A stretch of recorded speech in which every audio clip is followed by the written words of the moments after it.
আমি বাংলাদেশের বর্তমান সরকারের এবং প্রশাসনদেরকে বলতে চাই, বাংলাদেশে যে সমস্ত মাজারগুলো ভাঙতেছে, যারা ভাঙতেছে আমি তাদেরকে অনেক অনেক ধন্যবাদ জানাই।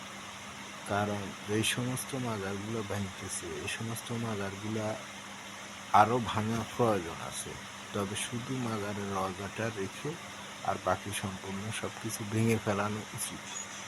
কারণ এই সমস্ত মাজারগুলাতে এবং কি মাজারের খাদেমেরা দেহ ব্যবসা থেকে শুরু করে ইয়াবা ব্যবসা থেকে শুরু করে এমন কোনো অপকর্ম নাই যে এরা করে না।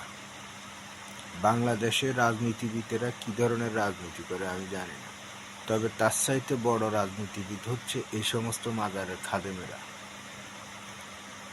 তো আসলে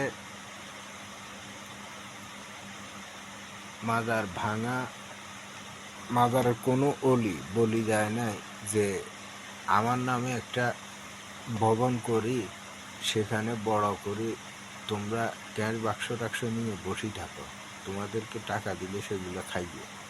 তা আসলে এটা হচ্ছে তাদের একটা অজুহাত মাত্র। তারা মূলত এই বাক্সাগুলোকে পুঁজি করি, তারা এখানে দেহ ব্যবসা করে এবং নেশার দ্রব্যমূল্য এগুলি বিক্রি করে। তাদের বিভিন্ন সিন্ডিকেট আছে। সিন্ডিকেট বলতে কি, তারা নিজেরাই, আর আশপাশে যারা তাদেরকে সহযোগিতা করে এরা হচ্ছে ভোগবিলাসিতা লোক।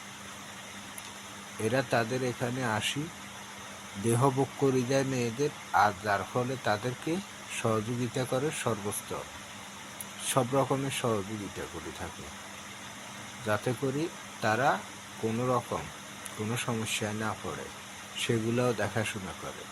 এবং কি এরা যে দেহ ব্যবসা করে, তারা যে জায়গারে হোক, যে জেলারে হোক বা যে ইউনিয়নের হোক, সেখানকার নেতা থেকে শুরু করে শিল্পপতি পর্যন্ত সবাই তাদের হাতের মুঠে থাকে। তো আমি আসলে এর আগেও কয়েকটা ভিডিও তৈরি করছি, সেগুলো অনেক বড়, 15 মিনিট, 10 মিনিট, 20 মিনিট এরকম।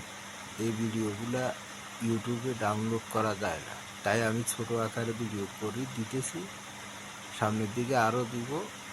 তো যারা আসলে মাজারগুলো ভাঙছে আমি তাদেরকে ধন্যবাদ জানাই, এবং কি তাদেরকে যে বাংলাদেশ সেনাবাহিনী সহযোগিতা করছে তাদেরকেও ধন্যবাদ জানাই, যাতে করে সামনের দিকে এই ধরনের মাজার যতগুলি আছে সম্পূর্ণ মাজারগুলি ভেঙে ফেলা হয়।